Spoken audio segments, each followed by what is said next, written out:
Good evening. U.S. Defense Secretary Lloyd Austin III slams China's action to the West Philippine Sea, calling it irresponsible.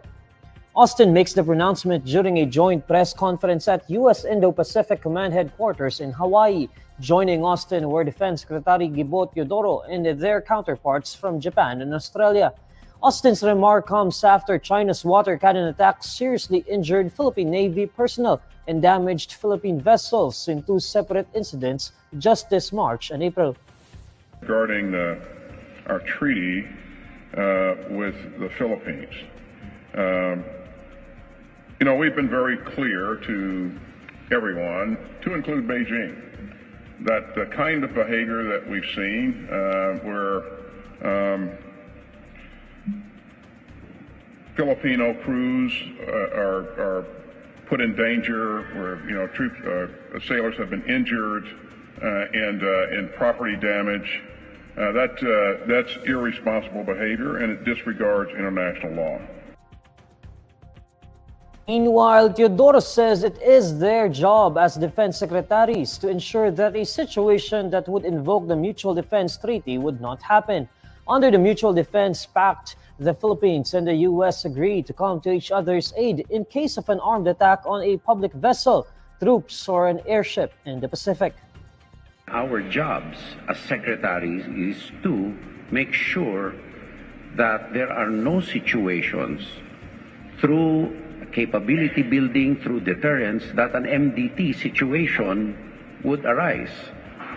And so we are very conscious of the fact that we need to assert our rights, but in a manner that safeguards the safety of each and every member of the Philippine Armed Force.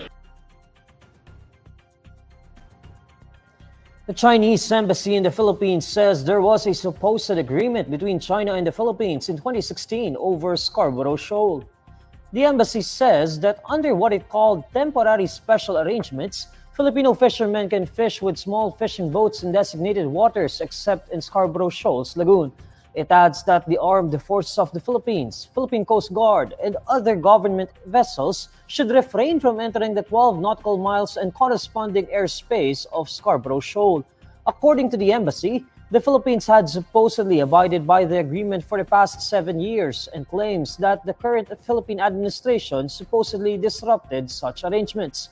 The embassy says the administration of President Ferdinand Marcos Jr. unilaterally disrupted the supposed agreement between the Philippines and China. But a PCG spokesperson for the West Philippine Sea, Commodore J. Tariela, categorically denies China's claims, calling it fabricated. Tariela then urges the public not to be influenced by China's attempt to divert attention from the real issue of Beijing's provocative actions. Beijing's remarks come after the China Coast Guard directly hits a PCG vessel with a water cannon in Scarborough Shoal on Tuesday, April 30. The Philippines saw China's actions as an escalation. In 2016, the Permanent Court of Arbitration declared Scarborough Shoal a traditional fishing ground that should be shared by the Philippines, China, and Vietnam. But China consistently refuses to recognize the arbitral ruling, which upholds the Philippine sovereignty in the West Philippine Sea. The Metro Manila Council will be discussing the adjustment of mall hours to ease the traffic in the metropolis. In an interview on Friday, May 3, Metro Manila Council President Francis Zamora says he will be discussing with the Metro Manila Council the possibility of adjusting mall hours so that it would not coincide with rush hour.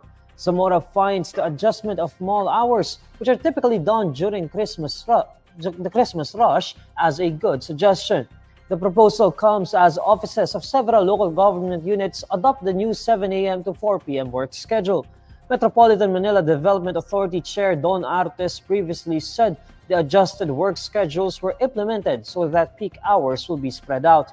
The 2023 TomTom Traffic Index found that Metro Manila in 2023 had the worst traffic congestion among metropolises worldwide. While motorcycles are barred from using the service road in Edsa-Kamuning in Quezon City starting Friday, bikes are still allowed to traverse this portion of the metropolis's most congested highway. In a radio interview, MMDA Chairman Don Artes clarifies that bikes may pass through the Edsa-Kamuning service road. He notes that there are designated bike lanes on the service road and that cyclists typically stay within their lanes. According to Artes, unlike bicycle riders, motorcycle riders tend to split lanes and cause congestion in the service road. Starting Friday, May 3, motorcycles are banned from traversing the Edsa-Kamuning service road as the southbound lane of the Edsa-Kamuning flyover are partially closed for maintenance repairs.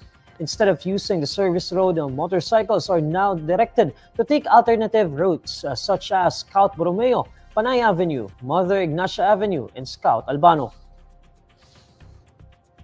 Model Deniece Cornejo and mixed martial arts fighter Simeon Raz are already admitted to separate Bureau of Corrections facilities. The two, together with businessmen Cedric Lee and Ferdinand Guerrero, were found guilty and meted with a penalty of reclusión perpetua or up to 40 years imprisonment. Bucor Chief Gregorio Catapang Jr. confirms that Cornejo is admitted to the Correctional Institution for Women in Mandaluyong City, while Raz is at the Reception and Diagnostic Center of the new Bilibid Prison in Muntinlupa City. Since Bilibid is no longer accepting inmates as part of its decongestion program, Catapang says he ordered NBP Superintendent Chief Inspector Roger Boncales to determine where Raz will be committed. On Thursday, May 2, Cornejo and Raz were present during the promulgation of the serious illegal detention case filed by actor TV host Vong Navarro. After the promulgation, both Cornejo and Raz were immediately taken into custody and were already considered inmates or persons deprived of liberty. As a matter of procedure, newly committed persons deprived of liberty are received at separate reception and diagnostic centers for an initial interview and checkup. The inmates will be placed in a quarantine cell for 5 days with no visiting privileges, followed by a 55-day diagnostic procedure that includes medical, sociological, psychological, educational, and classification procedures. Meanwhile, Catapang says the Bureau has yet to receive the commitment order for Lee, who is in the custody of the National Bureau of Investigation. Once turned over to Bucor, Lee will undergo the same procedure as Raz and Cornejo. Of the four accused, only Guerrero remains at large. Here's the latest roundup of today's top stories. United States Defense Secretary Lloyd Austin III blasts China's irresponsible moves in the West Philippine Sea. Deniece Cornejo and Simeon Raz now admitted to separate Bucor facilities. And Metro Manila Council to discuss adjusting mall hours to ease the traffic in the metropolis. And these are the stories you need to know today. I'm Neil Mercado. Follow INQUIRER.net on Facebook, X, YouTube, TikTok, Instagram, and Reddit. For more stories, visit INQUIRER.net. Good evening.